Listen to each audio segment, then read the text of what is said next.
Two-time Corporate Chess League champion Edward Jones has already punched its ticket to the Final Four in December. For every other team, tonight is their last shot. Welcome to the final stop of the regular season of the 2020 Corporate Chess League.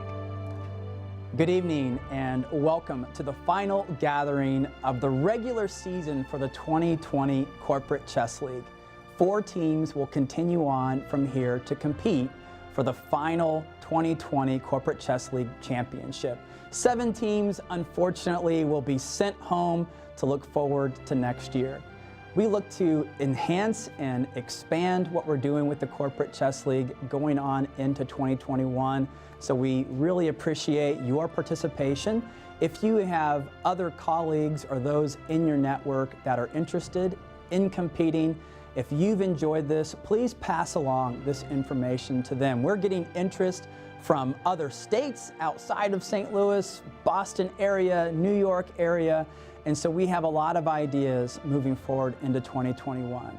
I want to say a special thank you to those in the St. Louis Chess Club. Of course, we could not put on this Corporate Chess League without them, without our hosts, without those that have organized everything for us. And so transitioning onto this virtual platform this year has certainly been a challenge, and that challenge has been met very well. So thank you all for participating and being engaged. We've had 11 teams, 50 plus players from across the greater St. Louis area wanting to participate in this league. So we look forward to next year. Thank you for being here, and good luck to those who are continuing on after today. And now let's turn it over to our host, National Master Caleb Denby. Caleb, take it away. And thank you to Alex for the lovely intro. It's often been said that chess is a game of give and take. And tonight we're going to see which one of these corporations can negotiate their way through the complications. The players are still getting ready to be paired up and get started here, so let's talk a little bit about the format of tonight. Of course, this is the final leg of the Corporate Chess League Grand Prix. And as Alex said, the top 4 teams after tonight are going to qualify for the finals next month in December. So why don't we just see where all those teams stand right now. I think Edward Jones is far and away clearing first place. As the intro said, they have 300.5 points, almost double that of second place. So they will be continuing to the finals. But then Meritz, Worldwide Technology, Enterprise, Bayer, and Ascension, any of them could qualify, and likewise, none of them are safe. So they are going to have a good night here tonight in order to secure their spot in those December finals. And speaking of the Grand Prix, why don't we take a look at the format and how those points are actually scored. So tonight we're going to have 2 rounds. One starts at 6:15 p.m. and each round actually consists of 2 games. So the players will play 2 games with their opponent, one with the white pieces and one with the black pieces. And each round is worth 20 Grand Prix points, and those go to the winner of the team match. So these corporations, each corporation's team is paired up with one other corporation, and the winner of the match, the team who scores the majority of the points, gets 20 extra Grand Prix points. But on top of that, your board score is also added to your Grand Prix point total. What does that mean? Well, that means that every single point scored in the match, whether it be for the winning team or the losing team, is added to that Grand Prix total. So teams with more players definitely have a little bit of an edge, because even if they lose the match, they can still put up some points on those lower boards. With that in mind, let's talk a little bit about the pairings in this first round. So Edward Jones, like I said, far and away the leaders, but they are actually paired up against Enterprise, who find themselves just barely qualifying after the first few legs of the Grand Prix. So they will need to do well against Edward Jones to defend their 4th place spot, or else they may be relegated. They may lose their 4th place qualifying spot and have to go home and try harder next year. We also have Meritz against Bayer. Now Meritz is in second place right now, and they do have a little bit of a cushion between them and the fourth place spot, but I am willing to say that they are not safe. If they have a bad night here tonight, if they don't win either of their matches, I think they are very much in danger of not qualifying. Bayer, by the way, is one of those teams that I believe is on the cusp of qualifying and will need to do well to knock out one of those top 4 teams. We also have Worldwide Technology against Ascension, and both of those teams are also very much in the running for qualifying. I think Worldwide Technology holds 3rd place, but Ascension is, I think, within 15 or 20 points. So as always, one win in that match, and Ascension, yeah, only 16 points behind Worldwide Technology. If they win here tonight, I believe they will overtake their competitors. So, a lot up for grabs. Doherty, of course, I believe has the bye in the first round, but all of their players will still be playing matches. Whenever there is a bit of a mismatch in the rosters, whenever a team has an extra player or two, they move to an extra match zone and do still get to play all of their games regardless. So, it's going to be a lot of fun to see what's going on, and I'm receiving word that the matches are starting. So why don't we take a look? I want to start with this game between DV Dutch, board 1 for Worldwide Technology, against KYQZ, board 1 for Ascension. And this is a rather big matchup, although not as big as those numbers would say. DV Dutch, apparently, I do know who this is. I think he's around a 1,500, 1,600 rated player. I don't know why his chess.com rating is 890, but trust me, that's not accurate. So this is definitely one to look out for. And it looks like we actually have an exchange Slav. I just want to flip through these opening moves really quickly. We see white taking on d5, and this sort of has a reputation for being a bit boring because all the pieces start to look the same for both sides. It's very symmetrical. But we are going to see a little bit of a difference in this game, and that happens because of black's 5th move here, e6. Because of this move, I'm inclined to think white actually has a little bit of advantage. Why is that? Well, this bishop is going to be a little bit stuck behind its own pawns here. It would love to be on a square like f5 or g4, where it can be active and can participate in the game, but we'll see that black may actually have some problems getting this bishop into the game. We do see h6 and bishop takes f6, so an interesting trade of the bishop for the knight, and I do think this is in black's favor, but it will, we'll have to see if black really understands why. The reason why this is good for black is because black can start to solve the problem of this bishop by pushing this pawn to e5, and it very much does look like black knows what he's doing here, because rook e8 seems to be preparing this e5 push, as black should play. You have to solve this bishop, get this bishop into the game to be okay. Yeah, bishop d7, I don't think it's an awful move, but I don't think it's going with the plan. The plan was e5, now it's going to be a little bit harder because the bishop is actually in the way of the queen's defense of the pawn here. So, DV Dutch still outrated by a few hundred points, but I'm liking his position. We'll have to keep an eye on this game for sure. Let me pull up board number 2 here. We've got Sweetman on board 2 for Worldwide Technology. And Sweetman is pairing off against Frank Tan. A little bit of rhyming there. And Sweetman and Frank Tan, these two players are a little bit closer on the rating scale. Now, it's worth noting that Ascension has a little bit of an edge at those top 2 boards. Their top 2 players are a bit higher rated than Worldwide Technologies, but they kind of make up for that, does Worldwide Technology on the lower boards. They are the favorites on the bottom 3 boards, Ascension the favorites on the top 2. And what is this chess position? Oh my god! What on earth is going on here? We see 2 bishops versus 2 knights, a very ugly structure on the king's side for black. You want to keep these pawns more together in line so they can move up and protect each other. Right now, these 3 pawns will never be able to defend each other ever again for the rest of the game. And what's worse for black is that this bishop is going to be very, very difficult to actually activate. You're going to have to get it outside these pawns, as in that first game that we talked about. And it's even more difficult here. Maybe black can go something like c5 and try to activate the bishop this way on this long diagonal, if I could draw the arrow. There it is. Maybe black will play a5 and try to get it out through a6. It's going to be a difficult challenge, though.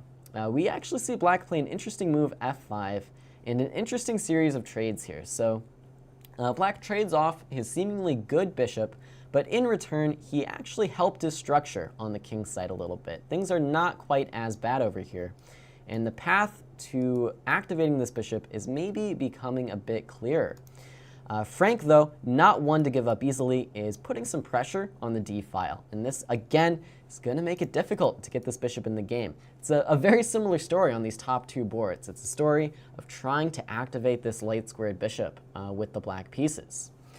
Let's take a look, though, at that third board as well. We have Wade's for Worldwide Technology up against S. Gilmore 999 for Ascension. And in this one, thankfully, it's a different story. This bishop can breathe a little bit. It's not going to have such a difficult time of coming into the game. And a very interesting move here by white is knight d5 back to c3. I would assume that's where the knight came from. So white wasting a little bit of time in the opening, jumping out to d5, but then directly retreating. Not sure how I feel about that one. You don't really want to waste that much time in an opening like this. That being said, this position isn't bad for S. Gilmore at all. And here again, I do want to mention these playerschess.com ratings. They're not always accurate. Wade's is listed as a 1500 on our pairing sheet, whereas S. Gilmore only a 1460. So despite the 1200 rating, look for Wade's to try and actually score a few points for his team here. And okay, we see d5 from white and knight b8 from black. So probably at first glance, this move knight b8 looks very bad for black, right? You don't really want to waste time in the opening, like I've been saying. But here I don't actually mind it, because this knight is rerouting to d7, and then it's going to look at these two squares that white stopped attacking by overextending this pawn. So despite d5 gaining some time, it does give up some really crucial squares on c5 and e5, and we'll see if black is able to take advantage. I really am not the biggest fan of black's last move, however, because it weakens this d pawn forever. You want to be a little bit cautious whenever pushing these pawns forward. It's going to give you some weaknesses. Like I said at the top of the hour, or at least tried to say, chess is a game of give and take. So e6 is taking some control of the d5 square and activating along the e file, but it's giving white a target here on d6. So it's a question of who's getting the better deal.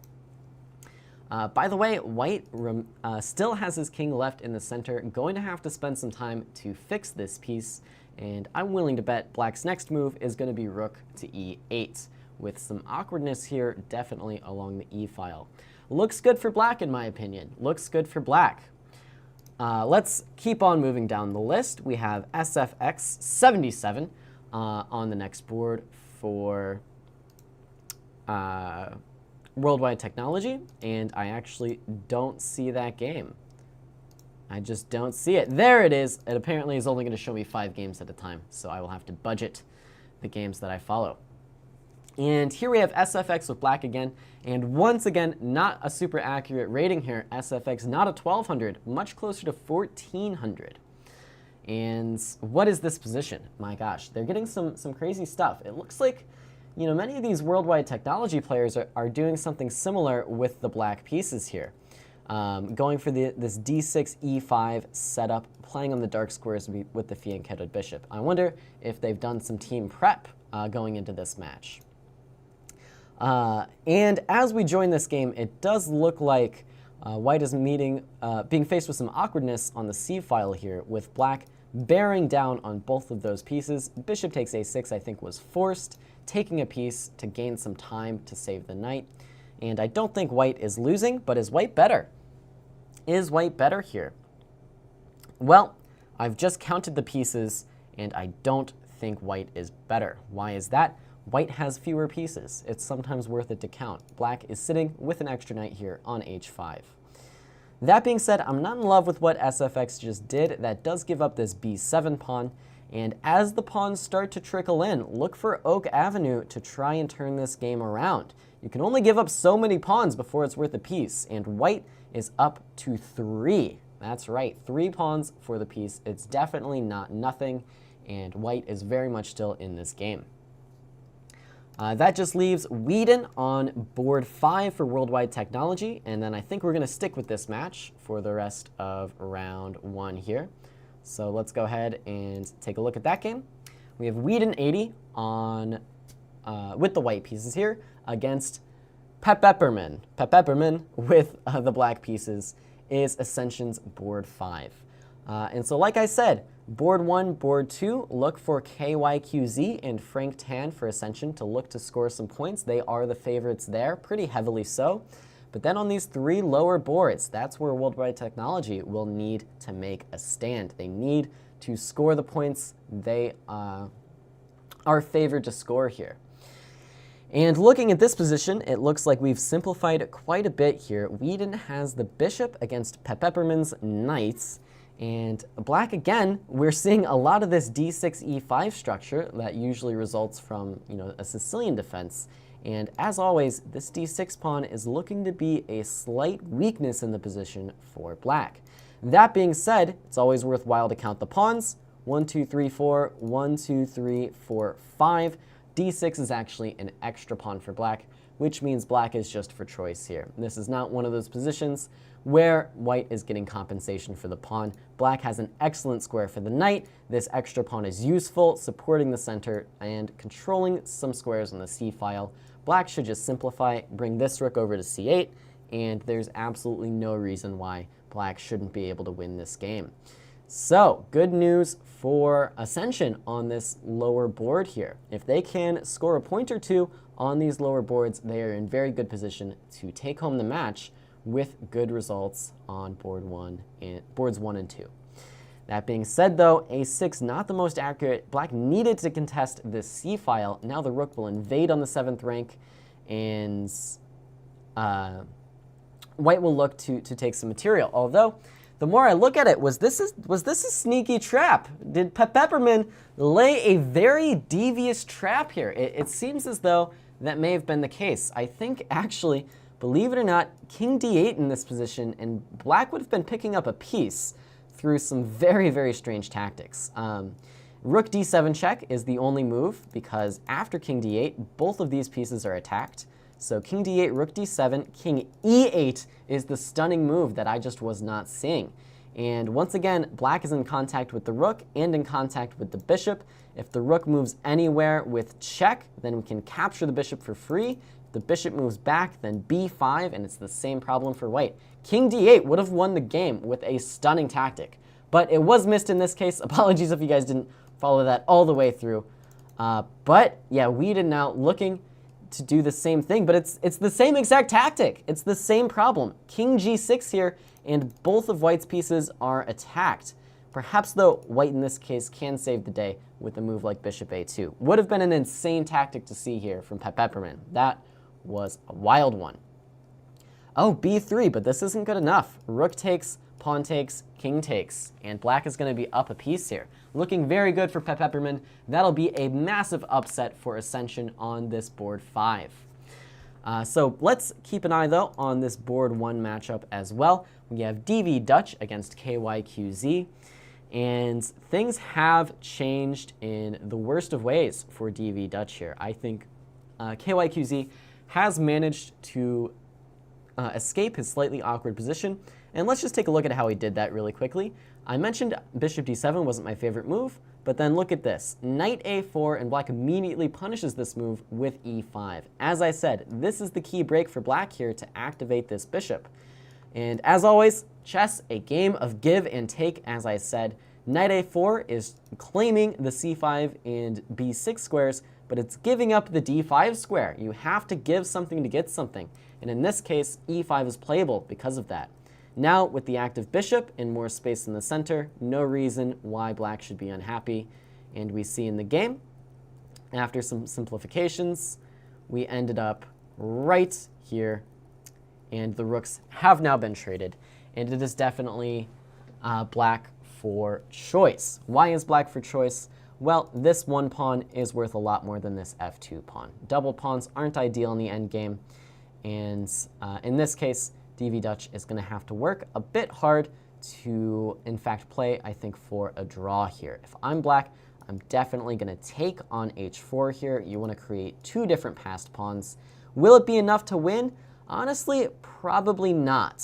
I think white has a pretty solid setup here, actually thanks to these f-pawns. I wouldn't even think about moving those things. So why is it a draw? Well, because these bishops are on opposite colors, they're sort of playing two different chess games, right? This bishop is playing a chess game on the light squares on the board. It can only access these squares. Meanwhile, black is playing a chess game on the dark squares of the chessboard, right? Only able to access those as well. So because these bishops can never really interact with each other, oftentimes these endgames turn out to be a draw. However, I think KYQZ, it's going to be a tough one for me tonight with these names. I think he's doing a good job of actually putting on a little bit of pressure here. There is now a slight narrow path for this king to potentially invade. Let's say somehow, miraculously, this bishop was on f6 and this king was on d6. Then maybe black could try to win with an invasion here, but I don't really see that happening, looking to be a draw. Back on board 2, we have a slightly different story. Here we have black with just an extra bishop. And this is Sweetman with the extra bishop. Is that right? And going forward to promote. Okay, looking bad for Frank Tan here. The bishop is a lot better than a knight at stopping past pawns. And in this case, these pawns are, for the moment, frozen where they stand. No way Sweetman is letting these guys promote. And I think with good play here, Sweetman should come out on top. Should come out on top. How is he going to come out on top? Well, I think he actually should be bringing his king closer to his pawn. Then maybe you can give a check, bring the king in, push the pawn, come back to stop the enemy pawns, and put white into Zugzwang. I know that that wasn't the most coherent, and oof, I do not like this move. Do not like this move by Sweetman. This is trying to give away the victory here. It's true now that white is in stalemate with the king, but has to move one of the pawns. At first glance, that seems very, very good for black, right? You want white to move a pawn so you can take it, but look at this. Whenever black takes this pawn, king f7, and there's just no way to defend the f6 pawn. And Frank Tan has snatched a draw from the jaws of victory. There you go. Yeah, no way Sweetman should lose this, of course. You can always just sacrifice the bishop for the pawn or win the pawn outright, but it won't be more than a draw for Sweetman with the extra bishop. And that's 2 draws on the top 2 boards, which I think is actually going to be good news for Worldwide Technology. As I said, those top 2 boards are where Worldwide Technology needs to hold their ground, need to stand their ground against Ascension, because Ascension is the favorite on those 2 boards. If you're board 1 and 2 for WWT, you're looking at your lower boards to do the heavy lifting here to score those points for you, while you sort of take it easy and try and put up a decent score against your opponents as well. With that in mind, let me just take a quick look at some results we've got here, and there are no results here. Probably because Nick is playing. Nick, the lovely tournament director of this event, updates those scores for me live, but he's also playing. So why don't we take a look at him, see how Nick is doing. Chess Worm is his name. And I have to get rid of a game so I can see that one. Okay, I have to get rid of more games. And yeah, Chessworm is battling it out here against Nick Jim, JM. Close enough. Looks to be good for Nick, though. This pawn is going to be really strong. It's a protected passed pawn, which means it's always threatening the queen, and it's always going to be protected by another pawn. And now Nick, just making an inroad for his king, is going to be able to win this game. All right, let's stick, though, with this board 1 of Worldwide Technology against Ascension for a bit longer here. And let's look from KYQZ's point of view. We've been looking from the other view for some time now. I don't want to play favorites here. I was only looking from Worldwide Technology's side because those are the player names that I typed in. But KYQZ needs to put up a point here, needs to do it for his team. As I said, Ascension needs these top 2 boards to come in strong. So what's going on in this chess game? It looks like a very imbalanced game. A bit of a difference than the game 1 we saw between these 2 players in the exchange Slav. Here, black is going to have a very active bishop on this long, dark squared diagonal, but white is going to enjoy the bishop pair advantage and a little bit of extra central space. Notably, white has sacrificed a pawn to get this position, so if black can sort of consolidate, activate the pieces, trade off some of white's active pieces, then black should be for choice. KYQC, though, definitely not going to let that happen easily. D5 by black is an attempt to get rid of that annoying e-pawn, and as I said, activate and start initiating some trades. That is what is on DV Dutch's mind here. Now, what do I do if I'm KYQZ in this position? Well, I don't mind this trade at all, actually. It draws this e-pawn out to the d5 square, where it's going to be a little bit weak, right? It's isolated, no pawns on the neighboring files to help it out, so KYQZ can just start activating the rooks now, bring pieces to the center, and sort of let the bishops do the work for him here. The bishops are just always going to be strong in a wide open position like this. Is it enough for the extra pawn? It remains to be seen, but white does have some compensation here with those bishops, with some pressure on the d-pawn. It's going to be a close fight here. Understandably, KYQZ taking some time, but I really do think it's time to get this rook off of this long diagonal. That just makes me nervous. I don't like it when my rooks are on the same diagonal as bishops. I get very terrified. So for my heart, KYQZ, I implore you, please move your rook away from that bishop.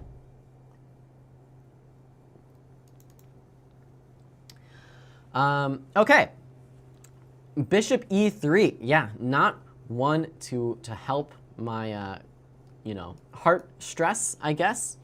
And bishop e3 is putting the knight in sort of a pin to counteract the pressure on this diagonal. And now we do see rook c1. Finally, thank goodness, I can sleep easy. And yeah, with black, I think now the key is to make sure this pawn is relevant. With white, the key is to make sure this pawn is weak. So look for DV Dutch to do something like knight c6, try and push this pawn even further up the board. And yeah, I really don't like this move b5 by DV Dutch. This pawn was actually, I think, better placed on b7. This is a mistake I see a lot of amateur players make sometimes at the club level. They see their opponent is gaining some space on the queen side with a3, b4, and they sort of just want to follow suit with a6, b5. But if you actually look at the squares getting controlled, the c6 square is a lot more important than the c4 and a4 squares. Black already controls this square, and c6 would have been a nice square for this knight to be able to retreat to. So b5, I think, is a step in the wrong direction. Bishop b1 by white. And yeah, now we see another big downside to playing b5. You can no longer ever play b6 to evict this rook from the active c5 outpost. I think now it is white for choice here. I would much rather have this active rook, have this active bishop, than have this d-pawn, I think. Okay, rook e1 gets played. And it again is now just a test of if black can sort of fix the position, right? Black was so close to consolidating and then took a couple steps in the wrong direction. KYQZ keeping up the pressure with activating this rook and bringing the other rook into the game. And can DV Dutch navigate his way through these complications? For example, knight f5 is striking my mind. Already I'm willing to give up this pawn on d5 just to activate my pieces. DV Dutch holding on a bit stronger, though, wants to double up on the d file and hold on to this pawn for dear life. Why don't we leave those two players to it? Chessworm did win that game. And why don't we check back in here on Sweetman versus Frank Tan? We do have Sweetman with the white pieces, and it's another really interesting position. A lot of pieces left on the board. We have black castling queenside and white castling kingside. And interestingly, black has castled on a side of the board where he has also pushed a lot of his pawns forward. Now, usually that's not a good idea, but I think it is the right plan in this case. Why is that? Well, the position is fairly closed, meaning these pawns are going to stay on the board for a while. You're not going to see any open diagonals, any open files over here. And since the position is so closed, it is better just to have this extra space. It's not going to do any harm to castle over here. With that in mind, though, I can't say I like this last move by Frank. I think b4 would have been good for black, would have maintained some advantage here, with the idea of just keeping this extra space and keeping a few more files closed. After ba4, this open diagonal is going to be very relevant, as well as this open a file. It's looking like it's going to get a little bit dangerous on the queen side for black here. Moves like bishop d2, followed by b3, and opening up the b file as well. All of these ideas are sort of springing to mind now for white. What do we see in the game? The bishop actually dropped back to c2 and a strange queen h3 just to apply some pressure to this e6 pawn. Black defends laterally with the queen. And yeah, a lot of chess left to be played here. Which side do I prefer? How come that 890 keeps everything together? Well, as I said before, Manny, he is not actually 890. I think he's around 1600 USCF, and I think he just doesn't play on chess.com. So that 890 rating, a little bit misleading. DV Dutch is around 1600, I believe.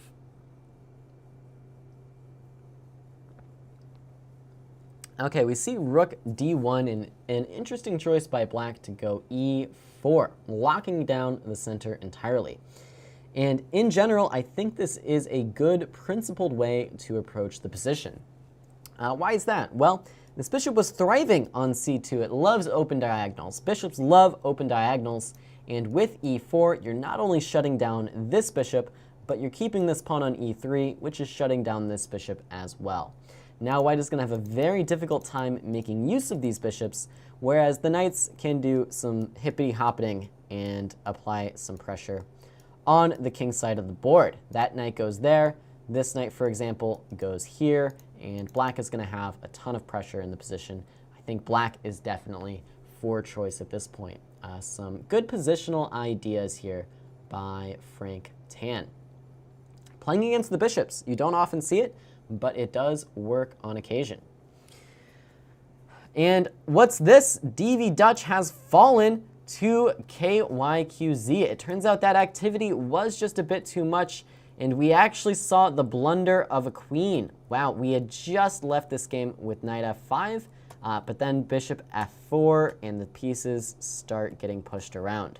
I think perhaps this was an idea in the position as well.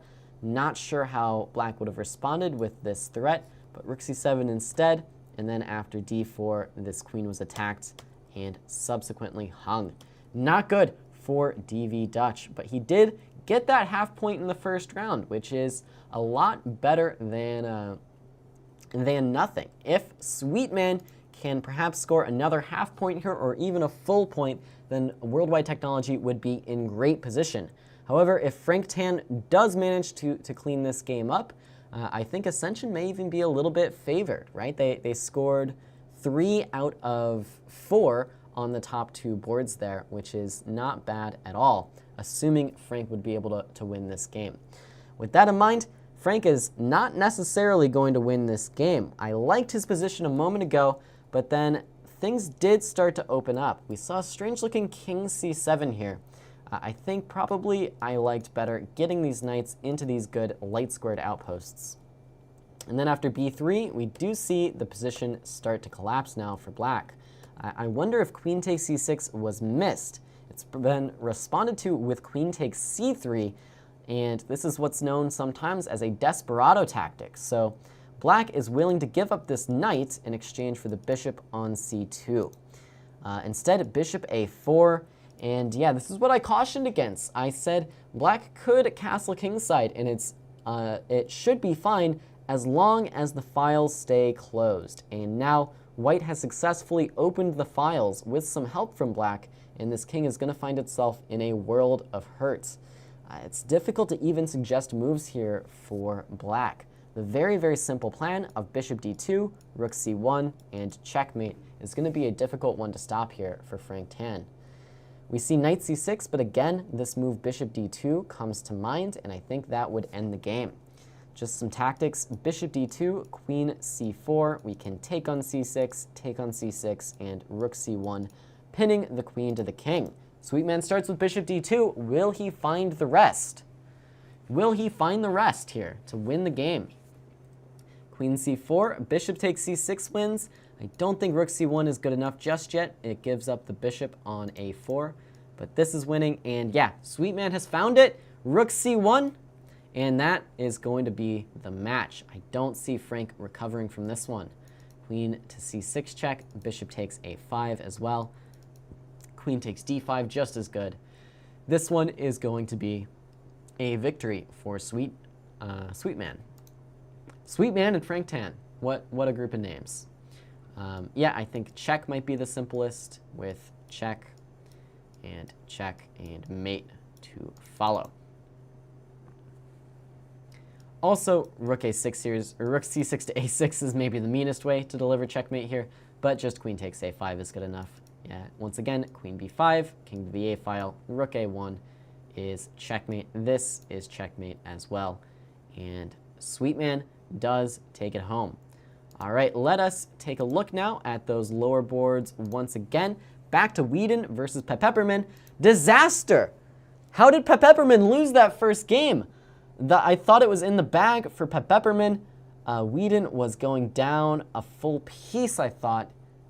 And I don't know. I wonder if maybe the clock was the issue. I think on these lower boards, more than the actual chess position matters, sometimes the clock is just the deciding factor of these games. But here again, Pepperman up a full piece. I left the game last time he was up a piece because I thought it was over. But Whedon, the swindler, managed to come back in that game. Is this a tournament of the St. Louis Chess Club only? So this is the Corporate Chess League, which means it is open to corporations. This year it was corporations in the St. Louis area.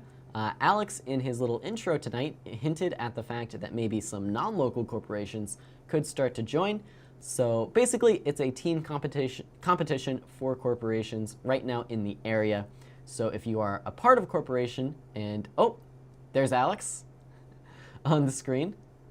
And yeah, we've got some B-roll footage. I didn't realize we had B-roll footage.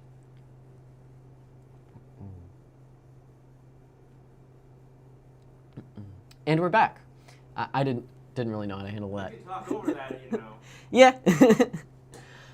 Okay. Queen d5 by black. But yeah, basically, the long and short of it, I lost my train of thought there.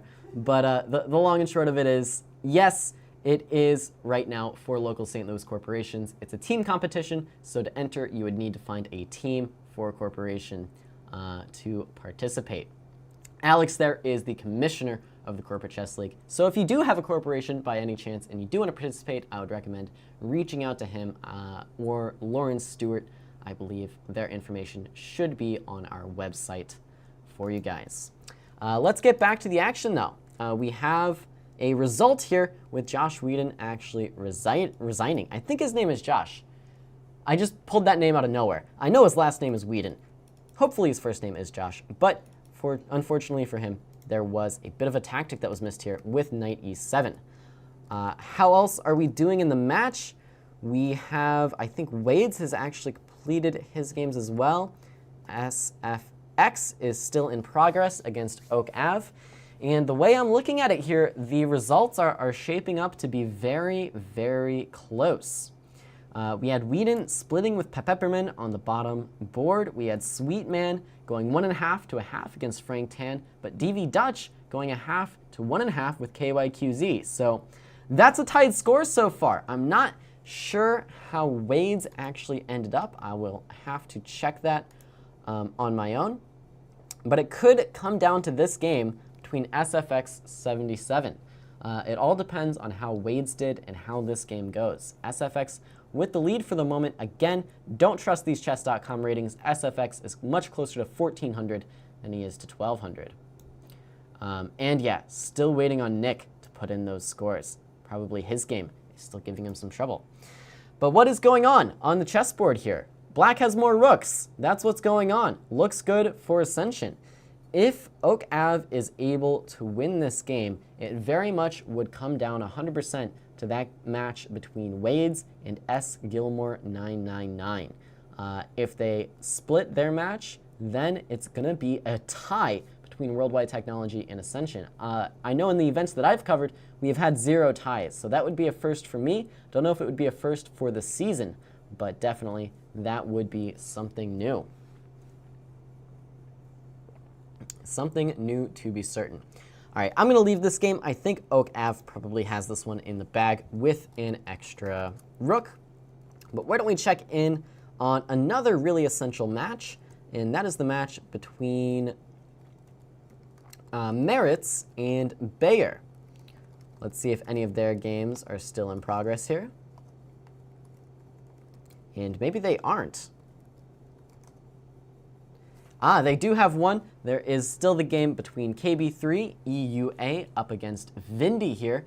KB playing for Merits, and Vindy for Bayer. And it looks like Steve R has just started his second game against, now this is just losing for Bayer. So why does this match matter? Well, Merits is relatively safe with their second place position right now in the standings, but Bayer is just on the cusp of qualifying for the playoffs in this Grand Prix. So if Bayer can put up a big score here against Merits, they would leapfrog into qualification places most likely. And if they do very, very well, Merits may even be in danger of not qualifying for those playoffs in December. So what is going on in this game? Well, KB with the white pieces chooses e4, e5, knight f3, knight c6, and a3. So this is the type of move you want to cut out of your openings. It is not developing a piece, it's not controlling the center, and it does nothing to help castle your king. And those are really the 3 big things you look to do in the opening. So since it doesn't do any of those things, it is just kind of a waste of time. There are just more efficient ways to spend your time early in the opening without playing a3. We see knight f6, black makes use of that time to develop a piece and pressure the pawn. Knight c3 now by white, and black continues using this extra time to break early on in the center. d3, bishop g4, h4, and definitely it is white for choice here. h4 is another very, very strange move. Would have preferred to see just some simple development by white. What companies are playing? Well, Edward Jones is currently in the lead by over 140 points, I think close to 150 points, so they have qualified. This is the last leg of the regular season right now, and there are a myriad of teams trying to qualify for the postseason finals. So Edward Jones is qualified. Enterprise is also competing, and they are, I believe, right now in qualification place, but they will need to do well tonight to defend it. Merits and Bayer is the match we're looking at right now, and both of those teams definitely in the contention for qualifying. Merits there in second place with a little bit of a cushion, but they're definitely not safe if Bayer upsets them here and takes home 20 points for the match victory. We also have Worldwide Technology, who we've been following pretty closely against Ascension. Ascension in 6th place, but only 5 points away from a qualification spot. If Enterprise were to go down in their match, a win here would be great for Ascension. We also have Express Scripts, who unfortunately couldn't play tonight, and Doherty with 46 points themselves, and they actually have the bye in this round, so their players are playing sort of the overflow games. With all that in mind, right now, it's coming down to this last game that did just wrap up here between Oak Ave and SFX 77. So in 4 of the 5 matches, I can now confirm that Worldwide Technology and Ascension have split the score. That means it all comes down to Wades, who I'm going to try to look up right now to see how he did, because that's going to be very, very important.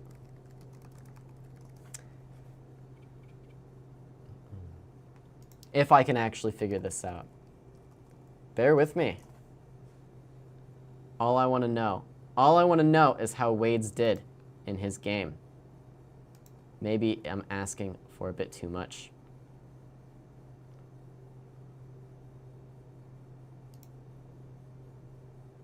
Maybe I am asking for a bit too much. Well, we'll have to wait for Nick Risco to input the scores here. Oh, and he's getting around to it now. Oh my gosh, it looks like Wades did actually go 2-0 against his opponent S. Gilmore And with that, Worldwide Technology does defend their spot against Ascension.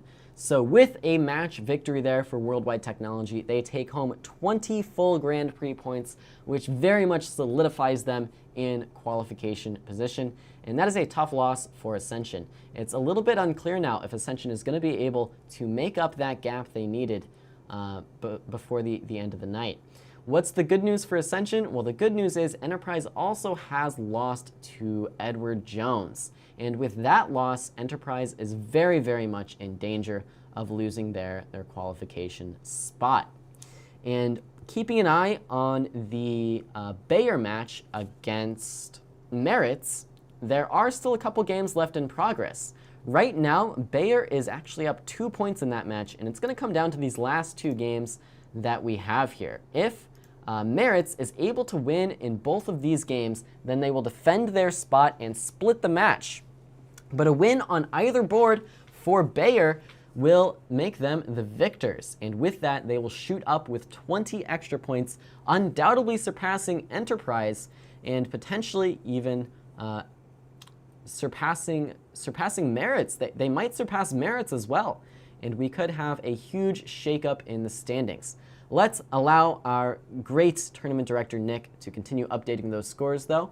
For the moment, let's jump back to the action here. We have KB3 up against Vindy. This is one of the last 2 critical games in this Bayer versus Merits matchup. So KB3 is the player for Merits here, and once again, Vindy is the player for Bayer. So even a half point on either of these games for Bayer is enough to clinch match victory. Looks like Vindy has a good position here, but let's check in on the other game where Steve R is playing for Merits, and now this is just losing, is the player for Bayer.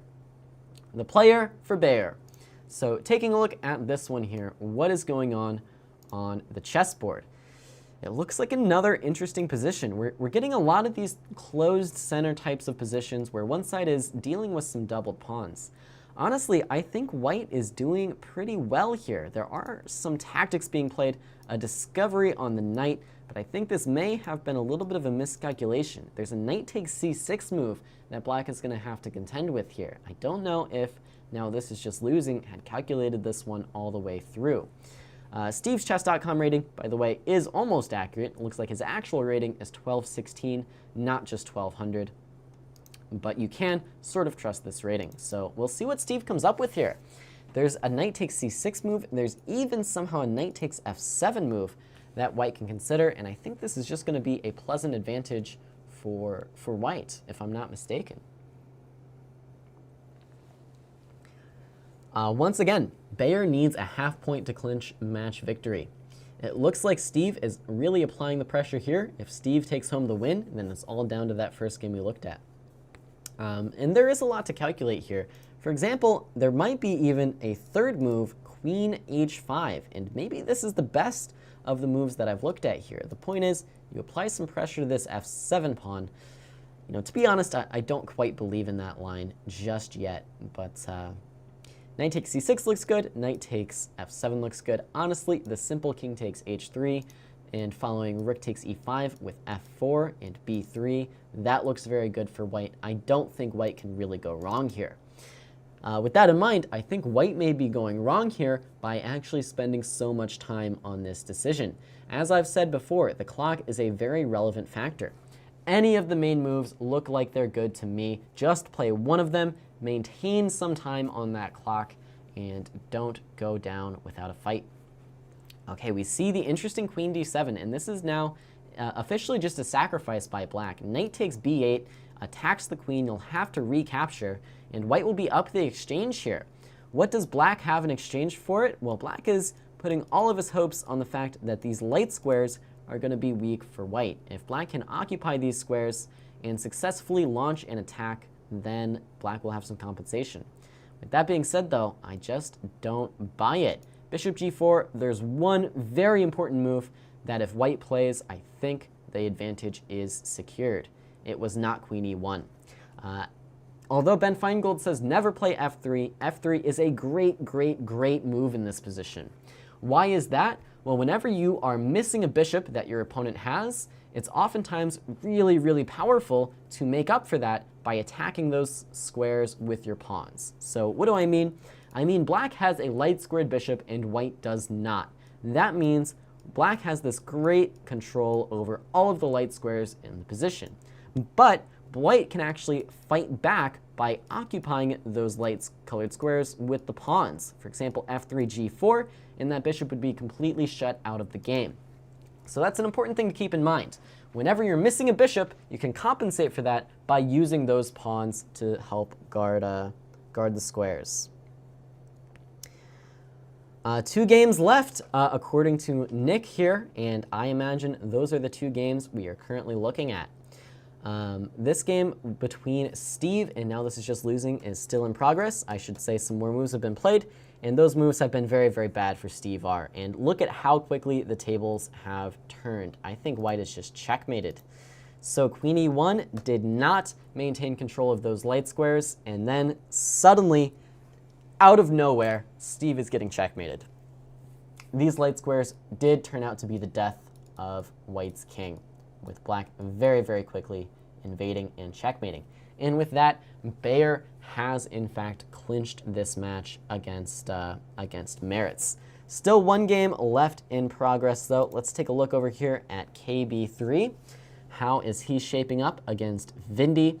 As I said earlier, every point matters in this format. Just because Bayer has clinched the match doesn't mean KB can relax here, because every point you score is added to your team's total.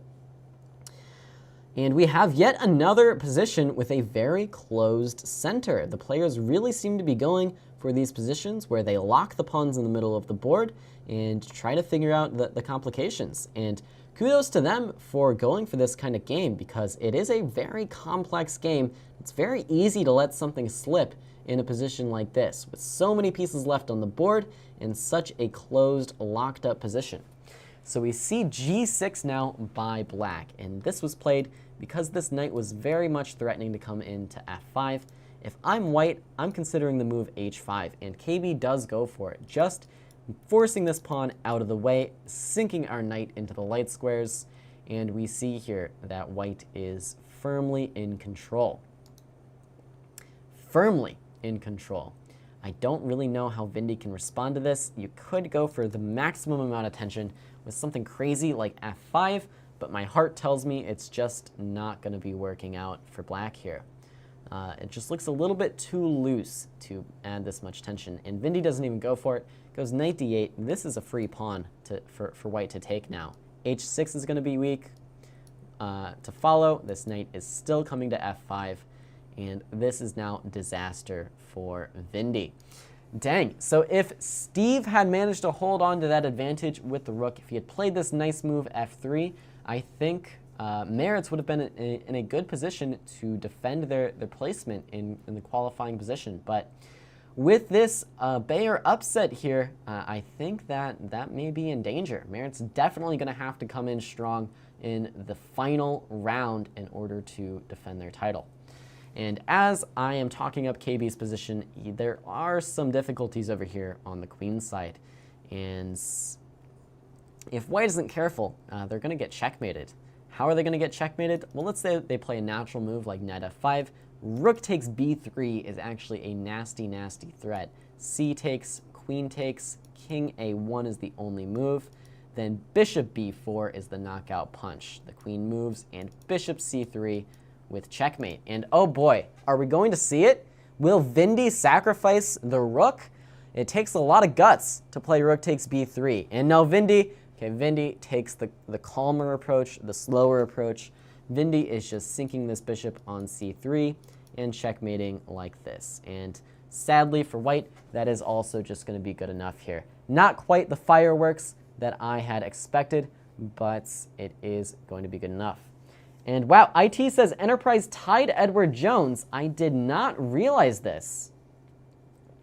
I did not realize this. I knew going in that Edward Jones has never lost a head-to-head matchup. Is this maybe the first tie? I'm going to have to wait for confirmation on that. But that is a massive, massive result by Enterprise drawing or tying the match with Edward Jones. How did that happen, to be honest? That's a little bit of a crazy one.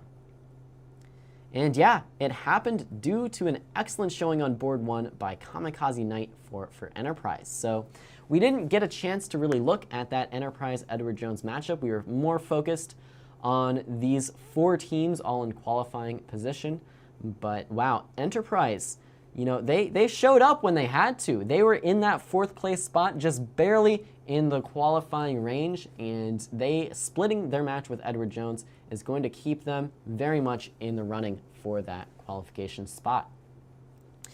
And notably, by the way, Alex Kerford, the wonderful person you saw during the intro, was unable to play tonight. So perhaps he's having some regret here that he couldn't show up for his team, try and put up some points himself. But yeah, Enterprise, huge result, massive result. And with that, I think we're going to have to definitely keep an eye on their match in round 2 when it'll really be for all the marbles there. KB here, by the way, is still considering trying to look for any way out of this, but sadly, there's simply no way to stop Rook A1 checkmate. I don't think you can even survive another move, no matter what you play here. Can't even check the Black King, can't interfere with this in any way. It's just over. It's just over for KB.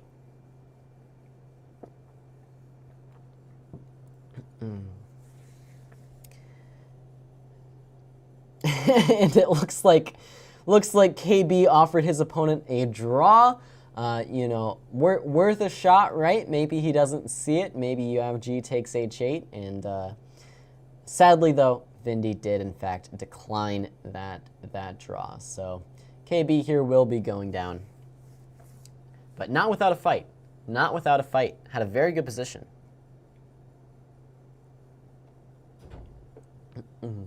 Bit of a cheeky draw offer there. I'd be lying if I said I had never done it myself. I'd be lying. Okay, while we wait for KB to make his final move, why don't we take a look at the standings after this round? I believe they should be all up to date here. So they're kind of up to date, right? They're actually not really totally up to date. Probably we're waiting on this final result before those extra match points are added. Basically, Merits is in fact going to only score those 2 points, assuming Vindy sees the checkmate here.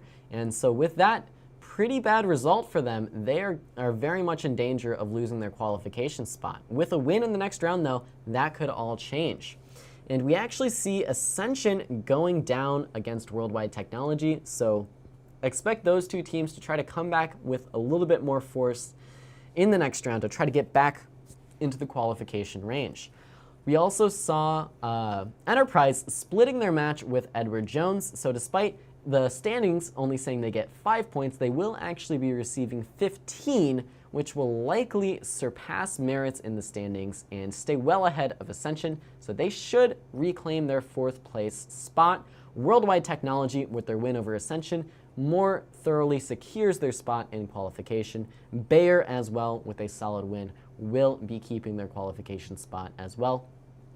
Doherty, for their credit, did reasonably well on those extra boards and will be receiving 10 points for getting the bye.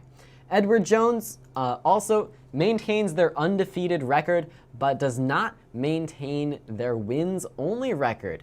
They did not win their match against Enterprise, only splitting it, and so they receive 10 points for that, in addition to any board points they have scored. And yeah, to be honest, I don't think those standings are even remotely correct. So maybe Nick can take a look at what is going on, because the board point, none of the math adds up. But it's all up here. Trust me, I know what's going on. It's all up here. And KB, by the way, down to 10 seconds. Still has not made a move. We've got a show to run, buddy. Let's go. Let's go. But, you know, as always, it is every chess player's right to let their clock run out, and it's also their right to resign whenever they like. That's something great about chess. Nobody's making you play. If you are tired of looking at your dead position, you can resign at any moment. What is this league? Well, the first round is now officially over, so maybe it is a good time to refresh everyone's memory about what we're doing here tonight. This, of course, is the final leg of the Corporate Chess League. The Corporate Chess League, I believe, runs every quarter, and this quarter we have had some really exciting action in the Grand Prix. Every month now. Yeah, and we have an event every month, but I think this Grand Prix is only lasting for the quarter. No, it's all 6 events. 6 events and then a grand finale. Oh my God, all right. The format keeps changing, but at its core, this is the 6th and final event of the Grand Prix, and the players, or the teams in the top 4 spots will be moving on to the finals in December. And right now, Edward Jones is the only team that is safe. After the first round of play, we saw Bayer doing well, Enterprise doing well to maintain that 4th place spot, Worldwide Technology doing well, and then the 2 teams that struggled, Merits and Ascension. They will have to come back much, much stronger in the 2nd round in order to qualify. Honestly, Ascension may be close to being mathematically eliminated, although Merits, I believe, will have a very good shot with a win in the next round of reclaiming qualification. It all is going to come down to round number 2. Round number 2, that's where it's at. And Nick is claiming that the standings are now accurate after the first round, so maybe we can pull that back up as well. I think these are the mathematically accurate standings now that Nick has. So doing some quick mental math here, Edward Jones gets 30 points, which I'm still claiming is a bit off. I think they should have 25 by my count, but I'll leave that to the professionals. Bayer with 28 points, which also seems a bit off. I think that should be 26 by my counts. Worldwide Technology with 26 points. Let's check Nick's score here. 4, 1, 2, 4, 6. And yeah, that one is correct. They got 26 points. Enterprise with 15 points does seem right. They get 10 match points for splitting with Edward Jones, and they had 5 board points. No, Edward Jones has extra points because of those extra boards. It all makes sense. How dare I question Nick? And then those teams that struggled, once again, were Ascension and Merits. Not quite getting the job done. So a lot to look forward to in round 2. Let me actually pull up our pairings here.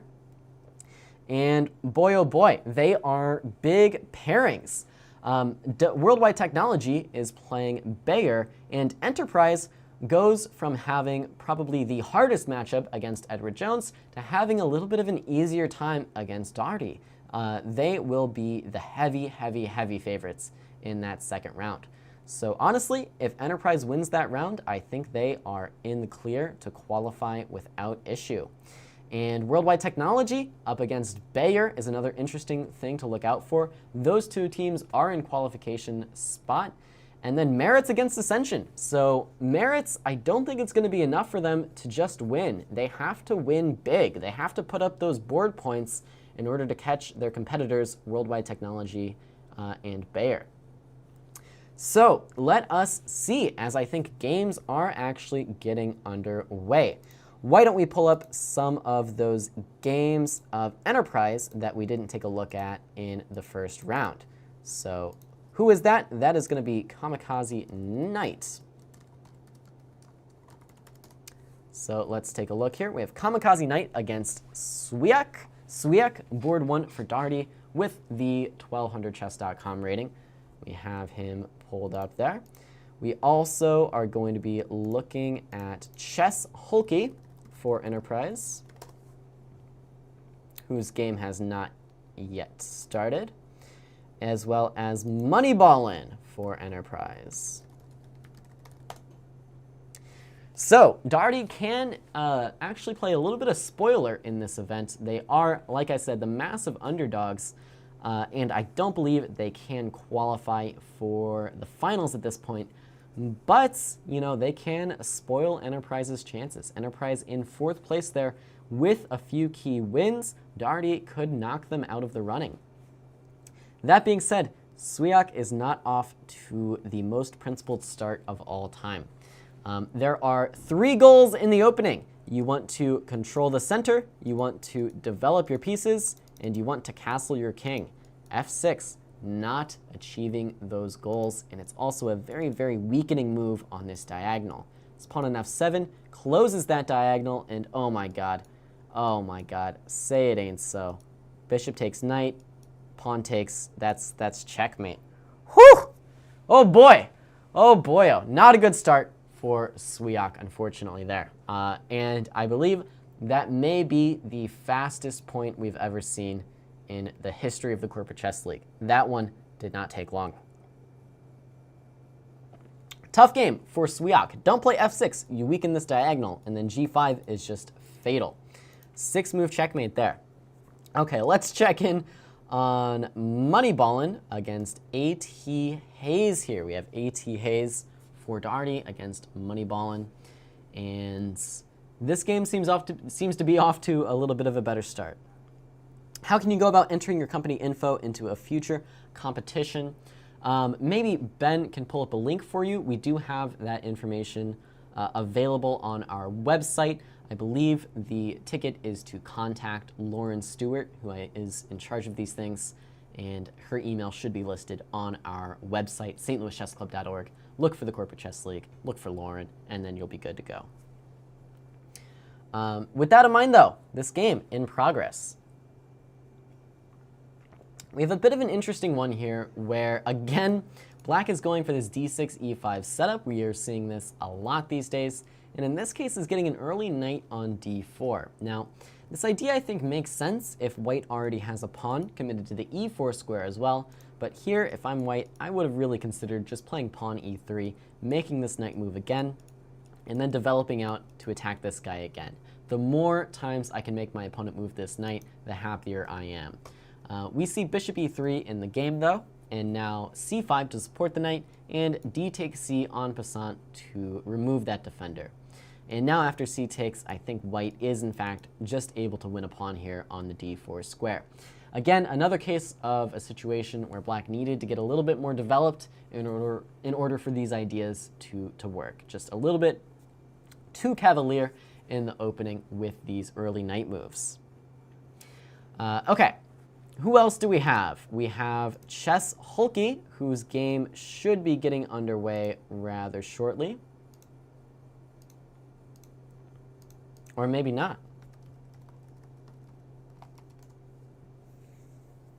Yeah, don't see Chess Hulky's game, so I think it's time we leave this Enterprise match with that early point by Kamikaze Knight. I think they are just in very good position to win the match. So where does that leave us? I think the key matchup here is going to be Merritt's against Ascension. Worldwide Technology and Bayer, it would be very, very nice for them to win. And in fact, you know, now that I'm thinking about the standings, I think it's essential for Worldwide Technology or Bayer to win. I think the loser of that match may be dethroned by the winner of Merritt's Ascension. So everything on the line here in the final round. So who do we want to watch? Well, I don't think we have seen anything by Maybe Swap. So let's take a look at that game. Maybe Swap. Maybe Swap has the black pieces against KYQZ, a familiar name at this point. KYQZ did manage to put up an impressive score against DV Dutch, board 1 for Worldwide Technology. Let's see how he does against Maybe Swap here, board 1 for Merits. And again, don't be fooled by the chess.com rating. Maybe Swap is an 1870, a far cry from the 1642 rating that you see on your screen here. That being said, KYQZ is still the favorite with that 1900 rating. And what exactly is happening here? Okay, it's another interesting position. We get, yet again, a closed center. These positions are starting to like hurt my eyes to look at. There's just too many pawns on the board. But White has an excellent outpost on the f5 square. We saw White actually push this h-pawn up to h5, just making things a little bit more frightening around the black king side.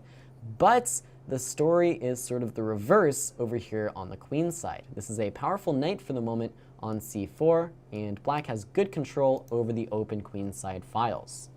What does that mean? Well, it's going to be a contest to see who wins first. Either black is going to win on the queen side, taking advantage of the weak a pawn, or white is going to win on the king side, just checkmating the black king. It is a bit of a race here. Knight b2 is a bit of a weird move by maybe swap, but I can't, directly refute it. And white's not even interested in trying to trap this knight. KYQZ is going for the throat here, going for checkmate. And it's a very risky idea. For the moment, this is a sacrifice of the a-pawn if black is willing to take it. I don't believe white actually has a tangible threat on the king side. It looks scary with these three pieces lining up, but I just don't see the threat. I just don't see the knockout punch. So black takes this pawn, has an extra c-pawn, and probably now the plan for black is to push this guy forward and hope to God you don't get checkmated. That is the plan. Push the pawn and hope. And KYQZ is left with that thought. All right, let's take a look at board 2 in this matchup between IM Rounder and Frank Tan. While that game is still in progress, and thank God it's not a closed center. They traded some central pawns. Finally, I can breathe a little bit easier. And unfortunately for Frank Tan, this one is looking scary. Those bishops are powerful, powerful pieces, bearing down on this king side. Is there immediately a forced checkmate? I think queen h5 is probably the way to go here. If g6, then queen h6 is making some awkward threats. And if anything else, then rook g4 and dual threats on the king. Maybe even rook g4 immediately. There are a lot of options. You can go rook d4 first if you want to be especially mean about it. I think white is close to winning in this position. Close to winning here. Okay, we do see queen h5 first, and I think this is, along the right track. If g6, queen h6. And the question, I guess, is maybe black can play the move f6. I have some very serious doubts. I think rook g4, followed by bishop takes g6, and that's going to be the end of the game. We'll see if IM Rounder can come up with it. We'll see if Frank Tan can come up with any clever defense that I'm just not seeing. But I think white here is doing quite well. Off to a good start then for Meritz against Ascension. With that in mind, though, I think Meritz is a little bit top-heavy with their roster. I think they do well on boards 1 and 2, but boards 3 and 4, I think they are a bit of the underdogs. So they need to be putting up points on those top 2 boards because Ascension is actually favored in every matchup here. Yeah, Ascension is the favorite in every matchup. So Meritz, an underdog to maintain their qualification spot. We'll see if they can pull it off here. With that in mind, let's take a look at board 3 of this match. And that is going to be between Steve R. 19 and S. Gilmore. If I can pull it up. And let's look from S. Gilmore's point of view. I don't think we've seen too much of him yet today. We did see Steve playing a bit in the last round. So what is going on here? What is the plan in this position? Well, we see white with the wide open G file. Definitely, I think this is going to be white for choice once again. I did a quick pawn count. White has an extra pawn, and this king is looking a little bit toasted. Little bit toasted. Gonna have to move the king off of the G file here to break the pin. And yeah, we don't see black do that. Definitely bishop takes pawn here is along the right track. Maybe black is claiming that queen takes b2 is just like worth it. You just go queen takes b2. Who cares if you're trying to checkmate me? I'm taking your pawn and taking either your rook or your knight. It's an interesting idea. It's the right, I think it's the right thinking here for black. You just sort of go for broke, try and shake things up and make something interesting happen. So we'll see if it works. And yeah, Gilmore, having none of it, just goes b4, defends the pawn. He knows the threats on the king side aren't going away. May as well stop all the counterplay first.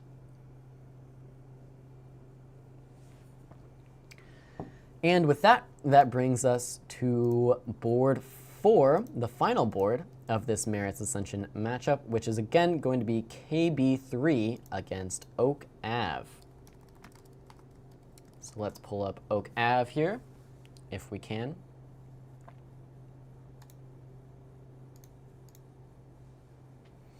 And wow, this game has progressed. This game has progressed. Looks like white has an extra rook and a myriad of extra pawns. Should be good for Oak Ave. So sort of as expected, Ascension is starting to clean up on those lower boards, which means they're going to need an outrageous performance on those top two boards. I Am Rounder has to get it done against Frank Tan, and maybe Swap has to get it done against KYQZ. It's not going to be easy by any means, but Merit's isn't out of it just yet. Let's check back in on that board one game here, where maybe Swap was looking good early on, and is this a checkmating attack? Who's getting checkmated here? I can't really tell. If King H1, oh, King H1, this was mate. That was mate in 1. Mate in 1 was missed. I thought Rook F2 had to be played, then this check and Queen takes, but then counterplay over here. It was looking very complicated. But mate in 1 missed for black. You hate to see it. And that being said, maybe Swap should still be winning this game. He's up 2 pieces for the moment and should still have a checkmating attack, but would have been nice to just play mate in 1 and get it over with, because anything can happen in these games under 5 minutes, right? This is anyone's game. Well, it's not exactly anyone's game. Definitely, maybe Swap is heavily, heavily favored, but anything can happen, is what I'm trying to say. So what's the best checkmate here? What's the best checkmate? Probably we give check, king here, and queen e3 looks pretty good. Queen e3, rook f2, queen e1, rook f1, rook h1, king h1, queen f1, king h2. Yeah, I'm not seeing the checkmate, but we go knight g4 there and win the queen. So I found a win. We'll see if maybe Swap finds a different win. The thing I don't think you should get baited into is playing this move queen h2. Oftentimes queen h2 is mate, but this time it's just not. So queen h2, not checkmate, and I think now black may have a slightly more difficult time finding their way through to the win. That being said, king e2, queen g2 clearly wins. King e1, queen h4, queen g3. Queen g3 is probably just clearly winning, and shouldn't be too difficult here for maybe Swap.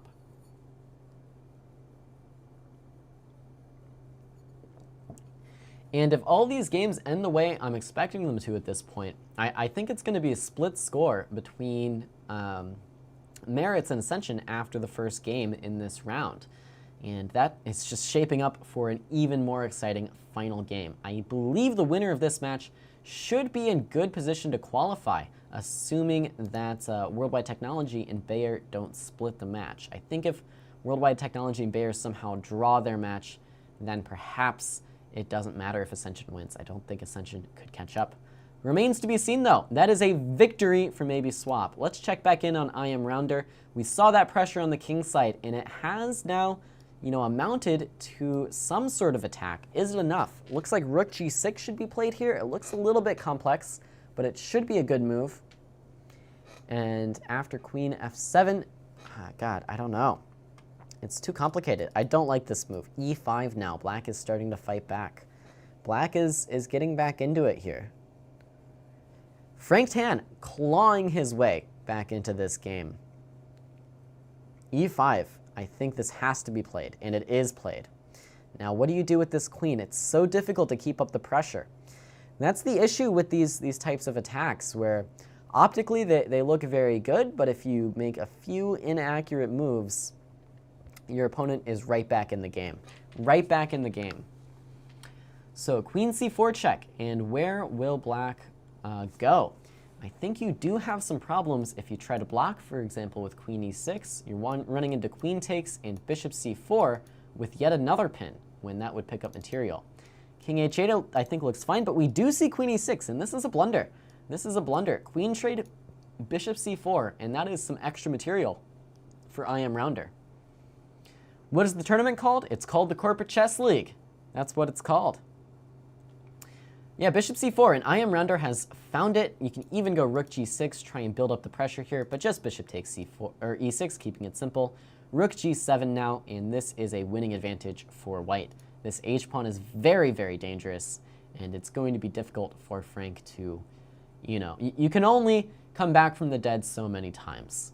I've heard this term a lot in a board game called Go, less so in chess, but I think it really does apply here. That it was looking like this game was going to be what's known as a zombie game. Black was dead, but they came back from the dead to make it interesting. But it looks like in this case, the zombie has been vanquished, as I Am Rounder is still going to be winning in the end game. Not quite the middle game checkmate that it once looked like, but a winning end game is worth exactly the same number of points as a checkmate in the middle game. Okay, and yeah, now I Am Rounder just going to push these pawns up the board. I'm happy to leave this game. I will, you know, add the short little disclaimer here that as long as a knight is on the board, you can never be absolutely certain of anything. Those things will always be able to fork king and rook whenever possible. But for the moment, looking good. By the way, checking in on Oak Ave, they did win their first game against KB. So for the moment, we do have a level score against in this match between Merits and Ascension. Checking back in, maybe swap is well underway against KYQZ. And we saw that Steve was in a lot of trouble against Gilmore. And yeah, that has shaped up the way we expected it to, with Gilmore now up an extra queen, and even more importantly, up 1 minute and 40 seconds. This game is over. Let's see if I Am Rounder can put the finishing touches on this one, though. Running a bit low on the clock, but nothing too crazy. Yeah, king f6, rook f7 now picks up the knight, and with that, all hopes of surviving this game are fairly lost. So after one round, after the first game in the round, it's going to be totally level between Merits and Ascension, and this is absolutely critical. Everything is going to come down to round 2 to see who is qualifying for the big old finals. Okay, with that, why don't we check in on Worldwide Technology against Bayer, because the winner of that match is definitely qualifying for the finals. So let's take a look at Essentia. I don't think we've seen their game yet, and I was unable to follow them. Maybe they're done. Yeah, maybe their games are actually already over on the top board, so we won't see what happened there. Let's also follow Sweetman here, see how Sweetman is doing. We have Gilmore starting their second game, by the way. Click out of that for the moment. We do have Sweetman against Eagle Eye here, and it's down to the wire. Sweetman definitely in control for the moment with those 2 central passed pawns and an extra 2 minutes on the clock. I think the 2 minutes are even more important than the passed pawns in this case. Eagle Eye gonna have to move extremely, extremely quickly to stay in this game, and it's just too complicated to make those quick moves. That being said, he's found a plan, right? He's got a plan and he's sticking to it. White with a similar plan, but whose pawn will be faster? I wonder. I wonder. Not quite a wonder, but I do wonder. Looks like it's good for white. I think this move rook f7 is going to be sealing the deal here. Rook f7 takes is almost forced, and then this king has to go to h8, e7, and that is going to be checkmate shortly. And even better than checkmate, winning on time. So Sweetman takes an early lead in the match for Worldwide Technology. Let's check in now on Wade's as well. See if we can get Wade's game up here. I'm going to click out of this one for the moment. We do have Wade's against Now This Is Just Losing, and Wade's also has already won the first game against Now This Is Just Losing. And while that looks like a bit of an upset by these ratings, Wade's is actually a 1,500, not a 1,000, so not too surprising there. And then what's going on board 4? We have SFX77 on board 4. Let's see how they are doing as well. SFX up against Vindy here, and wow, SFX has also won his first game. So that is a 3-0 lead for Worldwide Technology over Bayer. That is a massive lead to start out with, and depending on how those board 1 games were going, I think Worldwide Technology is in very, very good position to qualify for those finals. That being said, the Merits Ascension match is still close, so why don't we check back in there? Let's check back in on Maybe Swap on board 1 of this match. It was a upset win for Maybe Swap in the first game, and we'll see if he can pull it off again. Although, wow, that's a lot of pieces hanging all of a sudden. Okay, all right. We came into some tactics here. It looks like material is even, but the C pawn does seem like it's a bit more useful than the F pawn for the moment. We'll see if that remains true. Rook E2 was played, and I really don't like this trade by black, to be honest. I think knight C4 would have been awkward to deal with there. A very powerful knight. Instead, though, the knight disappears from the board, and so do white's worries. You no longer have to be concerned with this knight hitting this dark squared bishop, and life is good. Why is this dark squared bishop so important? Well, as I've said before, white is missing the light squared bishop, and so is trying to control those squares with these pawns.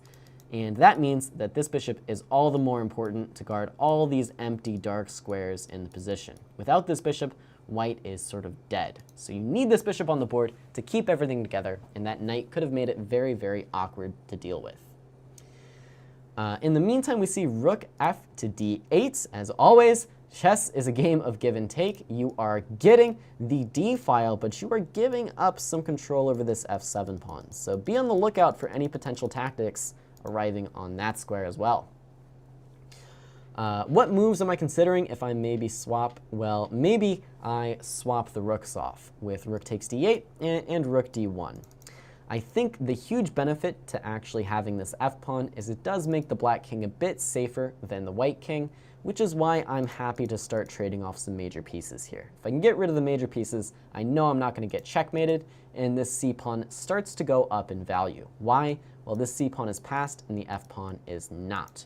It's all about recognizing the imbalance, in this case c-pawn for f-pawn, and making that imbalance work for you. In this case, an endgame is where that imbalance works for white, and that's what he should be going for. Bishop c6 is a nice move by KYQZ, putting some pressure now on this pawn. There is a bishop b6 move, but I don't think it wins anything, either queen b7 or rook b8, and there's a pin on the b file. Bishop could not move due to the queen hanging. And so what will maybe swap come up with here? What's the idea? Essentia, I'm being told, never showed up. So that could be a 2-point forfeit win for Worldwide Technology, which actually would clinch the match for them. After one game, that would clinch the match because the lower three boards won every game. So if Essentia truly did not show up, as Nick is telling me, then Worldwide Technology will have qualified by force. Is there a rating cap? There is no rating cap. I will say, though, that the chess.com ratings are often inaccurate. Maybe Swap is closer to 1870 than 1640. I think a lot of these players just don't play on chess.com, which is why you're seeing some really crazy differentials there. Okay, rook b8 played in the game. Bishop f2 was a nice move by white, just keeping things solid, keeping this pawn defended. But again, I would feel better if none of these major pieces were on the board. Right? Here I think white can go b4 and keep control a little bit. Just keep this pawn defended, and you really want to start pushing this guy up the board. This pawn is your advantage. You need it in the game. And with that in mind, I did just hang my e-pawn, which apparently both me and maybe Swap probably missed, because queen b7 was actually a dual threat. So looking a bit awkward now, for white. That light squared bishop did turn out to be really, really powerful. Maybe I underestimated black's position a little bit, or maybe it was just handled very well. Knight g5 I think is good, although it does hang the cheap pawn as well. Yeah, okay, maybe it wasn't so good. Bishop f1 now is an interesting tactic, threatening checkmate and the rook. Rook e4 would have to be played. It's just starting to look a bit awkward. Looking a bit awkward for maybe Swap, and that's a huge win for KYQZ. That is a massive win for Ascension. They must do well on these upper boards. Well, actually, I say that. They don't even have to do that well. They're favored in every matchup. It was a nice showing by Merits in that first round to keep the score level, But now perhaps the rating advantage is starting to make itself known here, with Ascension winning on this top board. Let's check in on board number 2 as well. Looks good for Ascension and KYQZ there. And wow, board 2, I Am Rounder is the star of the show here for merits. It looks like an extra queen for a rook is a winning advantage here for I Am Rounder against Frank Tan. Tough matchup for Frank in this case. With that in mind, there's 2 more games in this matchup. Let me pull up the game of Gilmore against Steve R. With 19 in his name, forgot the number. And yeah, Steve had a tough go of it against Gilmore in the first round, but looking to fight back here. And we have sort of a very strange looking position once again. This knight on a2 is probably the reason why white is unhappy. If this knight were somewhere like g3, e4, f5 already, then white might enjoy a slight advantage thanks to this powerful piece on c4. But with this knight on a2, there's absolutely nobody on the planet who's going to claim that white is better here, right? You just need this knight back in the game. It's going to take a little bit too long to play these 4 moves. Black is looking to play actively. With that in mind, though, if black doesn't do something constructive in the next 4 moves, then I do think white is going to have the edge if this knight can get back into the game. Rook g8 was hinting at some ideas of playing g5, and so we see Steve go queen g5, trying to prevent that idea, putting some lateral pressure on the c-pawn as well. And yeah, this one is shaping up to be an interesting game here. Shaping up to be an interesting game.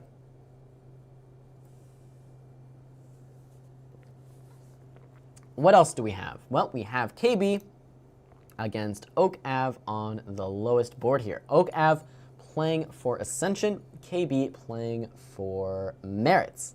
And this one I think is the biggest mismatch of the pairing. Oak Ave is by far higher rated than KB. We saw KB being a little bit of a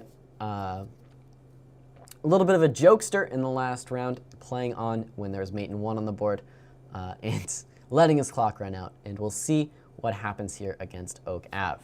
Right now, what is going on? Well, what's going on is white has an extra piece, right? White has 2 knights and a bishop against 2 bishops. With that being said, though, I think black is probably just winning this position. For one, there is always a huge problem when you develop a bishop outside the pawn chain. Normally, it's more active outside the pawn chain. But if you actually take away both retreating diagonals for the bishop is very, very likely to get trapped. And in this case, the move d5 would just be trapping this bishop and reclaiming that piece for black. In addition to that, you do see this pressure on the king over here, and this knight is totally out of play for the moment, not really contributing to the defense and not really helping out here on the queen side too much. If I'm black, I'm just going to play d5 and take this bishop back. Once I have my piece back, there's no reason why white should still be in the game. So, looks good for Oak Ave and Ascension here on the lowest board. It's a tough fight on board 3. Frank Tan in trouble, and KYQZ doing well against maybe swap. So let's jump back to this game, and my oh my oh my, what has happened here? White, for the moment, has an extra exchange, but we see KYQZ playing for checkmate, playing for some tactics as well.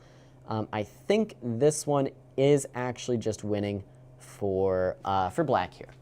The only way to keep the exchange would be to play rook g2, but that immediately loses to either queen h1 or queen f3 when the queen and the bishop start working together, and this rook is going to fall. I guess queen h1 is a bit better, forcing king e2, and then this guy falls and this guy falls as well. And that's why you see king e2 immediately by maybe swap, not trying to keep the rook, but now KYQZ chooses the simple option of just trading into a winning endgame. Oh, it's not even an endgame. I'm sorry. You can't recapture this because of queen h2. So even simpler than that, KYQZ is just going up a full piece here in a position where KYQZ is already up many, many pawns. Queen f3, and yeah, a very accurate finish by KY. King F1, Bishop E3 now, and that is the match. Maybe swap goes down against KYQZ after a tough fight. So that levels their score up there. Let's say that Frank does go down when I Am Rounder has the extra queen. That would keep the score level as well. Ascension with the 1-point lead, I should say, with the win by KYQZ. That means I Am Rounder will have to win on board 2 to level the score, as we expect him to do with an extra queen. And that brings it down to the lower 2 boards. We have Steve R fighting against S. Gilmore, and I think Steve is going to need to score a full point in order to tie the match. I say tie the match because I do think that this position is good for Black. Although, as I say that, things are rapidly developing here. Maybe I counted KB out a bit too quickly. This knight that was once so forlorn on the A4 square has suddenly and mysteriously made its way to the D3 square, which is a lot better. We might see the queens come off the board, and then this extra piece is going to start to be felt for whites. I wonder what actually happened in this game, because at this exact moment, I was saying D5 and Black is winning. B5 was played instead, and I just do not support this move. It brought this knight back to life by force. Taking on C4 gives this knight a great square. And Black is, I think, just doing well now. Just doing well. What is this? Rook takes bishop. Rook takes bishop. Oh, White had no time. I didn't realize. Should have looked at the clock. I always say the clock's the most important thing, but I didn't even look at the clock. So Rook takes bishop, and Okav wins on time. So that puts, actually, Merritt's in a must-win situation. They trail by 2 points in the match. We expect I Am Rounder to be able to convert this, although he also is low on the clock with the extra queen, and that leaves all the pressure on Steve. Steve with a very reasonable position. This knight still just stranded on A2. I want this piece to live. I want it back in the game, but it's so tough. Black now, by the way, makes the threat of Rook takes H3. Steve notices and plays F3 to stunt the diagonal. The threat, by the way, was Rook takes, Pawn takes. Arrows are so hard on this website. And then Queen H1, which would actually be checkmate supported by the bishop. F3 was played. Maybe Knight takes A5 was a consideration as well. I think this move probably was a bit better, but F3, keeping it solid. And it's once again going to be a story of the clock here. Gilmore down to 1 minute and 20 seconds. By the way, this is a 10-minute game. There's no increment. Gilmore is never getting any of that time back. So it's going to be a tall order to checkmate Steve R in the remaining minute and 18 seconds. And with that, we could see a very important tie in the match between Merritt's and Ascension. Merritt's, I think, has a bit more points than Ascension currently, so I think they would be the ones that could potentially qualify with a tie here. But it's all up in the air, to be honest. It is all up in the air. Nobody knows what's going to happen. Queen G7 is a bold move by Steve R. If I'm playing white here, I look at the clock, I see 1 minute and 12 seconds, I say, okay, let me play simple, solid chess. I'll bring my knight back into the game so I can play with both of my pieces. I'll keep my king safe and I'll win on time. Queen takes G7 is taking a pawn, but ripping open a file directly in front of the white king. And that's a little bit scary, right? And as the clocks run down, if Black finds a random checkmate out of nowhere, then the game ends. It doesn't matter that Black's slow on time if I'm in checkmate. So not a huge fan of Queen takes G7 from a practical perspective. It may have just been the best move, but tough to actually play that move. By the way, let's flip back to I Am Rounder, who is down to 30 seconds.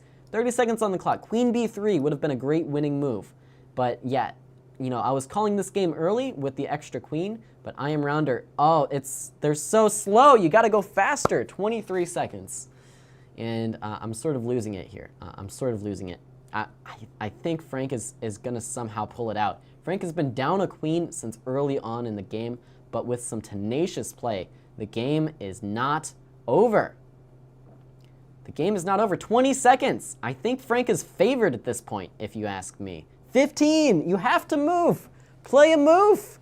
Queen C1. All right, they found Queen C1. You can't take this pawn because of Queen C2 check. Queen C2 check. Oh, Queen B2. It's, oh my goodness. Oh, the drama. I think Frank is going to clinch it here for his team. It's just too hard to play this endgame with 7 seconds left. Queen c2 is the only hope, taking that rook off the board. But now it's over. Queen b8! Queen b8!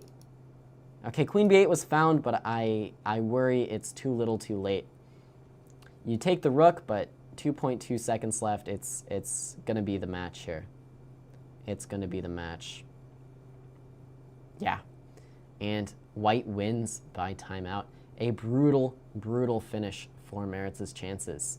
And yeah, Steve's game now, unfortunately, will not make the difference. Even if he does manage to hold on in this position, it will not matter. Ascension has defeated Maritz with that flag by Frank. Frank the Flagger knocked them dead. And with that, it's going to be a very close fight between Bayer and Ascension, actually. I think this game may still matter. If Gilmore wins this game, he scores an extra board point for Ascension. And I think it's those board points that are making the difference right now between Bayer and Ascension. I think Bayer has lost their match against Worldwide Technology, but if there aren't enough board points, then aren't enough board points by Ascension, I think Bayer still qualifies. So it'll be interesting to see how the scores actually shake out. We do see, though, Gilmore is going down here. There were some tactics that were a bit silly, by the way. I think the last few moves didn't make the most sense. Knight takes here, probably black should be taking the queen. And then after takes, queen e2, there is actually still a fork available to black. But, you know, time pressure, these things get missed. And now white with the extra queen still hasn't fixed this knight on a2. I'm not calling this a piece, but the extra queen is going to be good enough here. You can check, queen c7, and checkmate is unstoppable on b7 or a7. 30 seconds to find it, and he does. And he does. So good showing by Steve here, good showing by Maritz on the whole, but I do think this knocks them out of qualification. Unless there's some funny business with those final scores, I don't know. We're going to have to see how it shakes out because I only know one thing. I know it's going to be close. It's going to be close between actually all three teams, Maritz, Ascension, and Bayer. Depending on how those final scores look, I do not know who is actually qualifying. What I do know is Edward Jones has qualified, and I believe actually Worldwide Technology has secured their qualification by winning that match against Bayer. Let me close out of some games here. And let us take a look at some of these Worldwide Technology games. Sweetman, still in progress. Nope, Sweetman is done for the day. How is Wade's doing? Wade's is done for the day as well. And, okay, I think probably all of those games are actually completed. I'm willing to bet Enterprise has finished most of their games as well. Are there actually any games left? I wonder. I don't think they are playing. Knock on wood. We might be out of games. Oh no. Yeah, no King Taker is playing yet. Is this it? Are we done?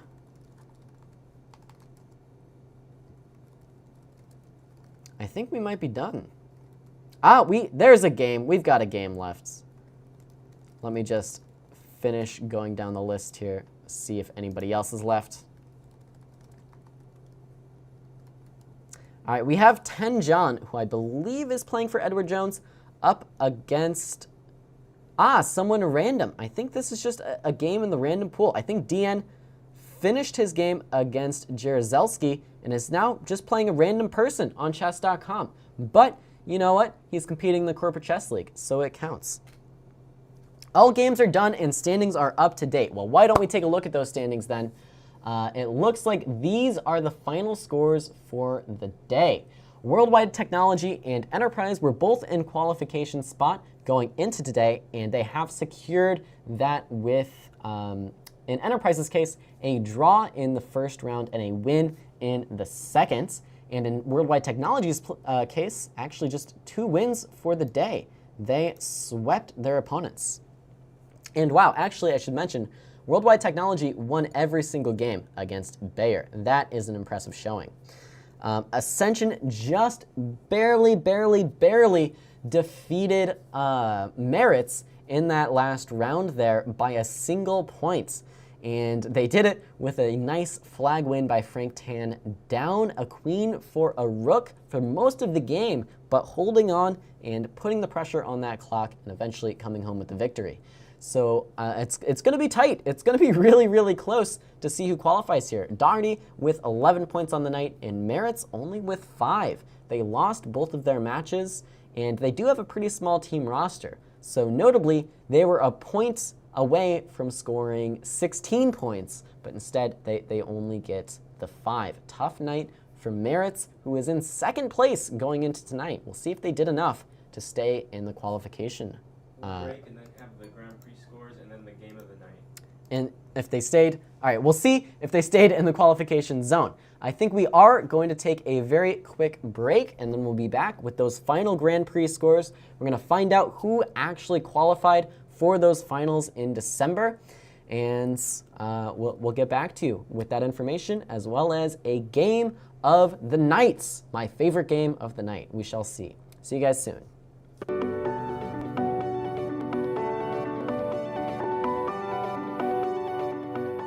My name is Alex Kerford. I'm a financial advisor at Edward Jones and team captain of our Edward Jones chess team.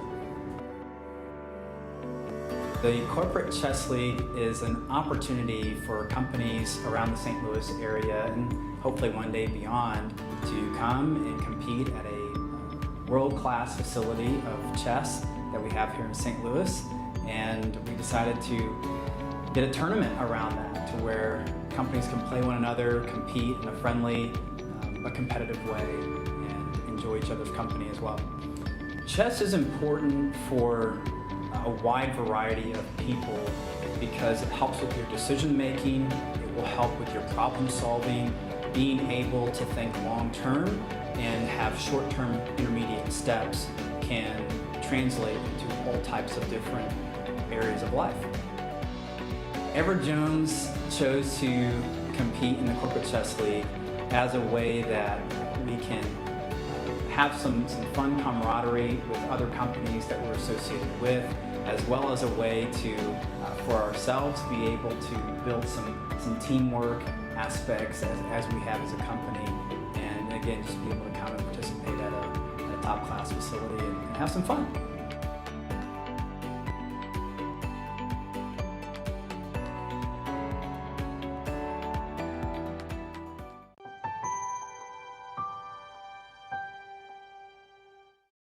The St. Louis Chess Club, World Chess Hall of Fame, and legendary World Chess Champion Garry Kasparov invite you to attend Strategy Across the Board, the virtual 4th annual gala, a fundraiser to advance St. Louis through the artistic, cultural, and educational value of chess. Strategy Across the Board will be held online Tuesday, December 1st from 6:30 to 8 p.m. Central Standard Time. Come celebrate with us. Reserve your virtual ticket now.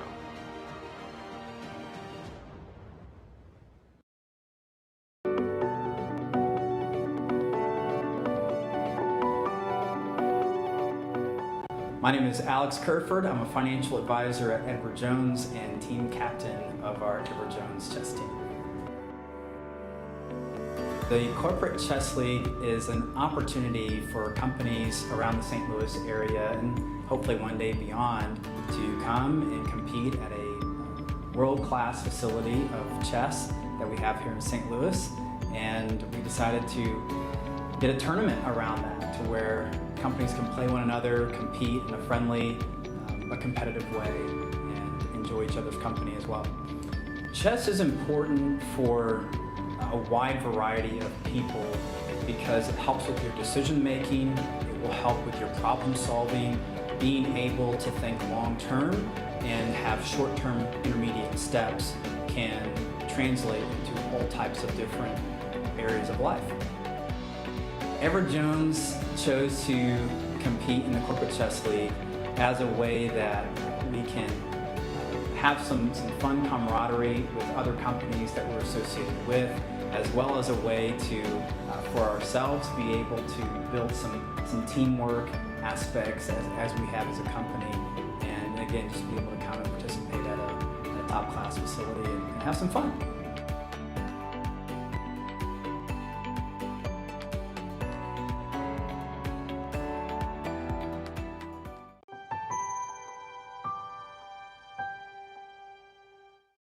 The St. Louis Chess Club, World Chess Hall of Fame, and legendary World Chess Champion Garry Kasparov invite you to attend Strategy Across the Board, the virtual 4th annual gala, a fundraiser to advance St. Louis through the artistic, cultural, and educational value of chess. Strategy Across the Board will be held online Tuesday, December 1st from 6:30 to 8 p.m. Central Standard Time. Come celebrate with us. Reserve your virtual ticket now.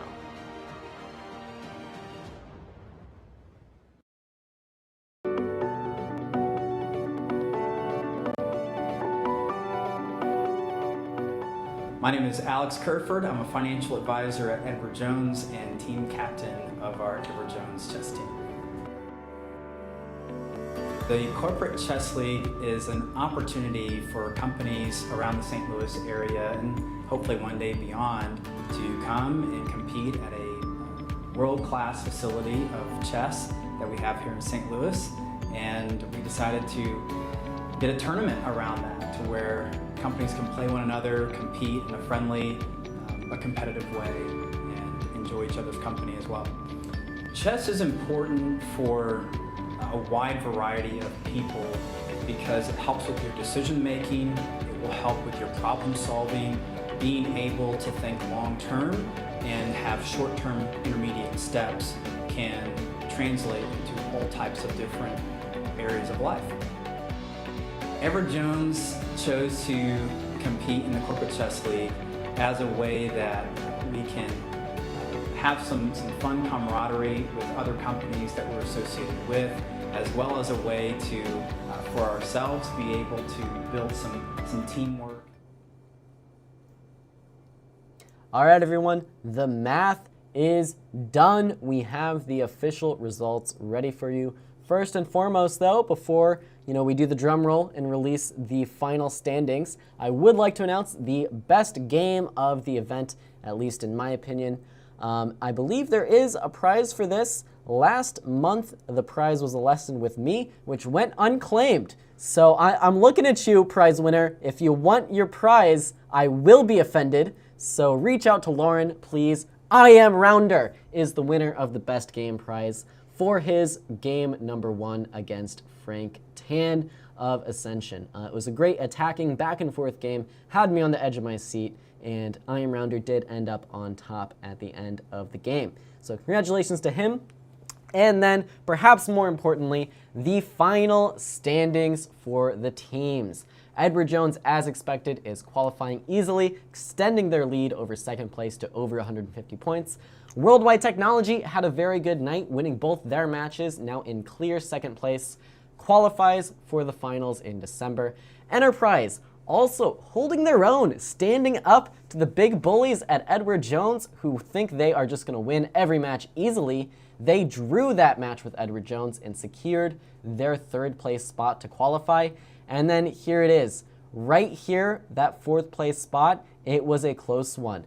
Bayer, by just 3.5 points, is qualifying for the finals. Ascension, despite a strong showing against Merits, they needed a blowout against Merits to qualify, and they did not get enough board points, so sadly, they will have to try their luck again in January. Merits as well, just barely losing that final match to Ascension, also lost their chance of qualifying. And going into tonight, Merits was looking good. They were in second place, but that just goes to show anything can happen here. Express Scripts did not play tonight, and they ended on 92.5 points. And Darty ends up on 57 points as well, which 57 is a lot of points. And that's nothing, there's nothing wrong with that as well. All right, everyone, I would like to thank all of the teams and all of the players in this competition.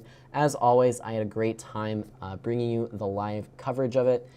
We hope to see you all back in December, and we hope to see even more of you here in January coming up for the next edition of the Corporate Chess League. As Alex said, this is something that's growing, it's expanding, it's fun, it's exciting. I think this is quickly becoming one of my favorite events to cover, and it's one of our favorite events to organize.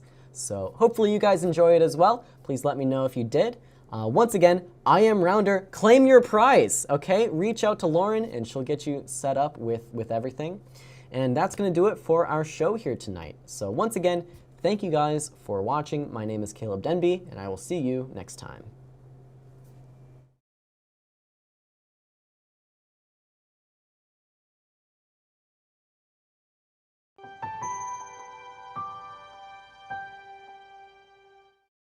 The St. Louis Chess Club, World Chess Hall of Fame, and legendary World Chess Champion Garry Kasparov invite you to attend Strategy Across the Board, the virtual 4th Annual Gala, a fundraiser to advance St. Louis through the artistic, cultural, and educational value of chess.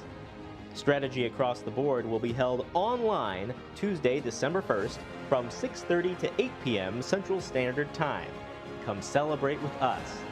Reserve your virtual ticket now.